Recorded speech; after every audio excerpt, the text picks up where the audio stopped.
عصيرا ومن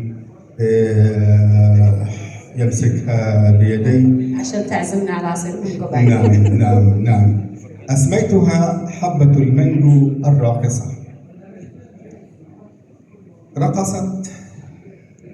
رقصت على غصن الحياة خجولة،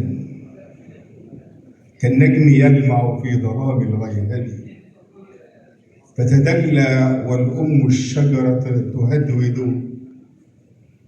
تهدهد الريح العاتية عن حنين المطلب، سهرت على جذع يقاسي وحدة منذ انبثاق النبت في المغتضب، ترعاه في وجع الفصول وتكتوي بالعطش المر وماء المغضب،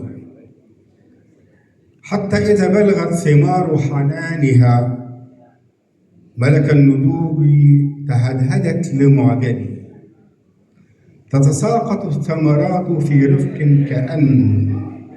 كأن نفس تسلم للوداع أعدب، ويجيء ذو الحظ الجميل مشمما عبق الحنين ومسكها المتقلب، فيها الشفاء من العناء لروحه، وفي حلالها سر عمر أطيب، فهي الرفيقة للكلى وللأحشاء دواء، وتلين المعدة ككف المرحب،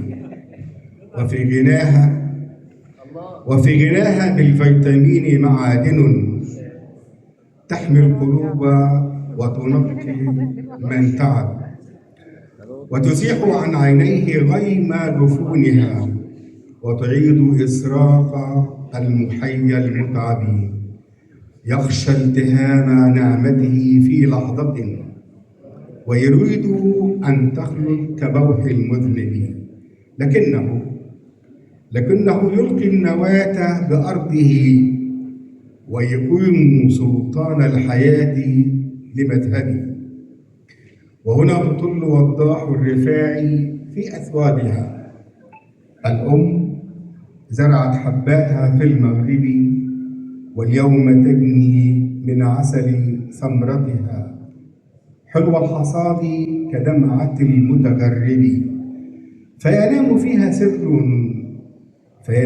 سر أم عاشقة، ويعود مجد النبت بعد التغرب، فسبحان من خلق التوازن حكمة ما بين جذر والسماء المذهب، فهل اعتبرتم يا بني الإنسان ما بين الشهي وشكر ربي أقرب؟